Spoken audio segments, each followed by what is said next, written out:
Você deita dizendo que amanhã vai começar. Amanhã você vai acordar mais cedo, vai organizar sua vida, comer melhor, vai estudar e finalmente tirar aquela ideia do papel. Pode ser ler um livro, um projeto ou até ir na academia. Na sua cabeça aquilo faz sentido. Você olha a sua vida e sabe que tem que mudar alguma coisa. Só que chega o dia seguinte, de alguma forma nada acontece. Você trabalha, resolve problema, responde mensagem. Você faz tudo menos aquilo que você se propôs a fazer. Você anda pela casa, abre um vídeo, rola o TikTok, uma culpa leve no começo, pensando que você deveria estar fazendo algo e de repente o dia acaba. E surge aquela culpa, a sensação estranha de que você deveria ter feito, mas não deu tempo, mas talvez você procrastinou. No final, você só não saiu do lugar. E o problema é que aqui muita gente se condena rápido demais. Pensa, putz, eu sou preguiçoso, eu não tenho disciplina, eu nunca consigo terminar nada. Talvez eu não queira tanto assim. E aqui que tá o ponto. A maioria das pessoas não tá travada por falta de desejo, e sim porque a mente delas interpreta mudanças como ameaças. E o problema é que você acredita que você é assim, sendo que isso é só um hábito. Talvez você tenha o hábito de olhar para o objetivo final e não entender, não enxergar o caminho. Promessas exageradas do tipo vou perder 10 quilos fazem você olhar como a única conquista os 10 quilos, mas a sua cabeça não interpreta como conquista o primeiro 1 quilo. Tarefas grandes, abstratas, nós já interpretamos como cansativas. Antes de começar, a gente já tem medo de não conseguir e o seu cérebro entra em modo de defesa. Todo mundo olha para a falta de ação como preguiça, mas ninguém percebe a fricção invisível entre intenção e o início da ação. E enquanto você não entender isso, você vai continuar não executando, achando que é preguiça, desinteresse, procrastinação, porque você ainda não aprendeu a vencer essa fricção. E aqui a pergunta deixa de ser, então, como parar de ser preguiçoso? Como parar de procrastinar? E passa a ser qual o primeiro passo que dá pra eu realizar hoje, que dá pra eu chegar lá naquele objetivo. E o que torna isso mais confuso, o seu cérebro vê uma coisa difícil de ser feita e outra coisa muito fácil de ser feita. Você quer fazer uma coisa que faz bem pra você, mas o custo mental de fazer isso é muito maior do que simplesmente rolar a internet. Qualquer coisa fútil atrai mais a sua intenção e não deixa que você rompa essa barreira. E simplesmente você vai fazer algo mais fácil que gera dopamina rápido. E aqui entra a fórmula do sucesso em qualquer área da sua vida. Pessoas de sucesso sempre optam pelo caminho que gera mais retorno, que geralmente não é o caminho mais fácil. Só que você acredita que você também optaria por isso, mas o seu cérebro ainda te convence de ir pelo caminho mais fácil. E é por isso que você procrastina, que agora você descobriu que é um hábito. O hábito de escolher o caminho mais fácil. Quando você imagina que quer algo, você tem na sua cabeça um futuro imaginário que é lindo de ver, onde você conseguiu. Mas começar a tarefa para chegar lá é algo concreto, que é difícil. Não é imaginação. Você tem que levantar mais cedo, tomar um banho, vestir a roupa, entrar no carro, pegar o trânsito e chegar lá. Isso só para completar o primeiro passo. Então, quando você tem uma grande meta, a sua estratégia não é para chegar na meta, é para vencer a primeira ação, acordar mais cedo. Qual a estratégia para que eu consiga acordar mais cedo? A partir do momento que você vence ela, você pensa na próxima. Qual a estratégia para conseguir comer melhor na hora que eu acordo? E quando você conseguir vencer essa, você vai montar a próxima. E montando uma microestratégia pro primeiro dia, depois pro segundo, depois pro terceiro, aquele grande desafio começa a ficar mais próximo. A sua rotina passa a ser de alguém que consegue vencer dia após dia. E por consequência desse sucesso dia após dia, você vai chegar na sua meta. Nós, como seres humanos, a gente evita o conflito, trava porque a gente não consegue sustentar os pequenos passos para chegar onde a gente quer. Se eu quero escrever um livro, eu não tenho que pensar na quantidade de páginas que ele vai ter, e sim se eu consigo escrever. Começar uma empresa não é abrir o CNPJ e ter um documento. É aprender a lidar com o risco todos os dias, com a responsabilidade que você tem sobre a vida de outras pessoas. A série, a distração, a procrastinação é simplesmente uma anestesia, um prazer barato que você tem para evitar coisas um pouco mais difíceis. O problema nem é o tamanho do objetivo final, o problema é o gasto psicológico da entrada. Quando você fala quero emagrecer, você acha que tá lidando com uma ação e você tá lidando com dezenas de ações diárias até chegar lá. E quando esse choque de realidade chega, onde tudo parece muito mais distante do que você pensou, você não faz. E aqui entra uma verdade doída pro nosso próprio ego. Começar pequeno é uma estratégia psicológica. Metas grandes levam você pro campo imaginário e metas pequenas levam você pro campo prático. E o que destrói a sua ação e você pensa que é procrastinação é a cerimônia que você cria para dar o primeiro passo. O primeiro passo, ele não tem que ser tão planejado, ele só tem que acontecer. E depois o segundo e depois o terceiro. Se você ler uma página de um livro, parece pouco. Se você caminhar 10 minutos, parece pouco. Você guardar R$ 50,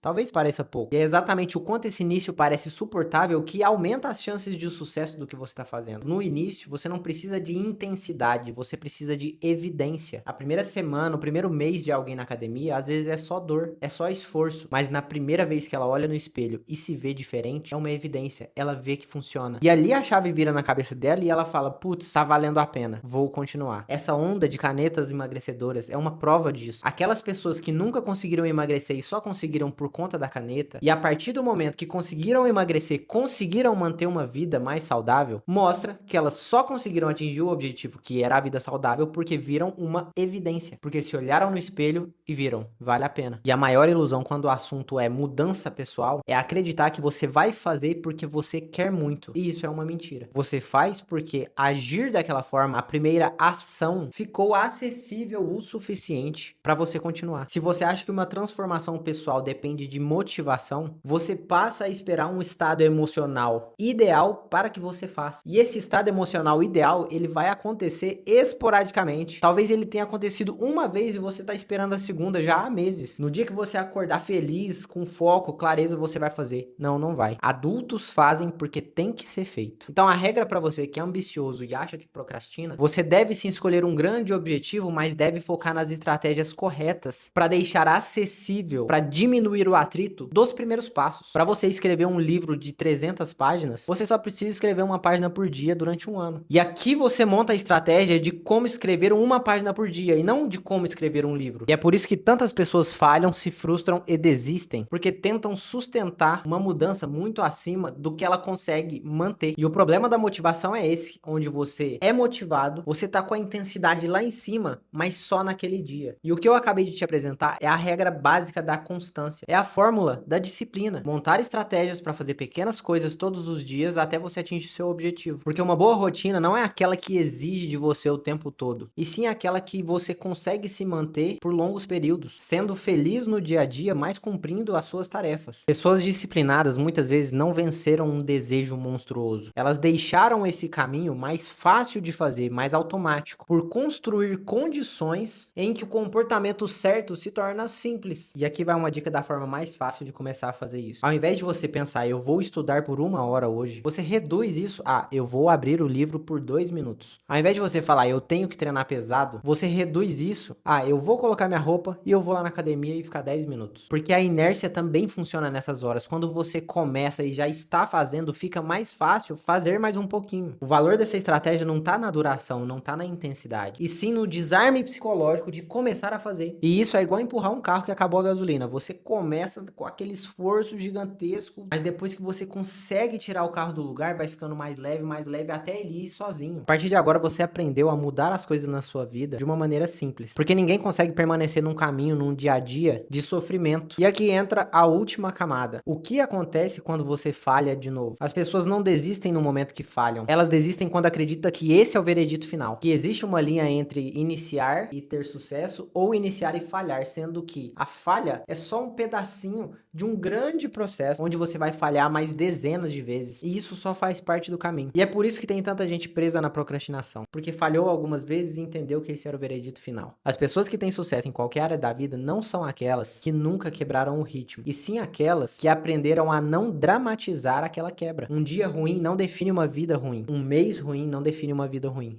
um ano ruim não define uma vida ruim. O ponto mais adulto de qualquer processo de mudança seria entender que voltar rápido importa mais do que não cair. No fim, a grande virada talvez seja, você não precisa vencer a preguiça, como se estivesse expulsando um defeito da sua personalidade. Você só precisa parar de alimentar um sisteminha na sua cabeça em que tudo parece grande demais para começar e vergonhoso demais para retomar. Se gostou desse vídeo, curte e me segue.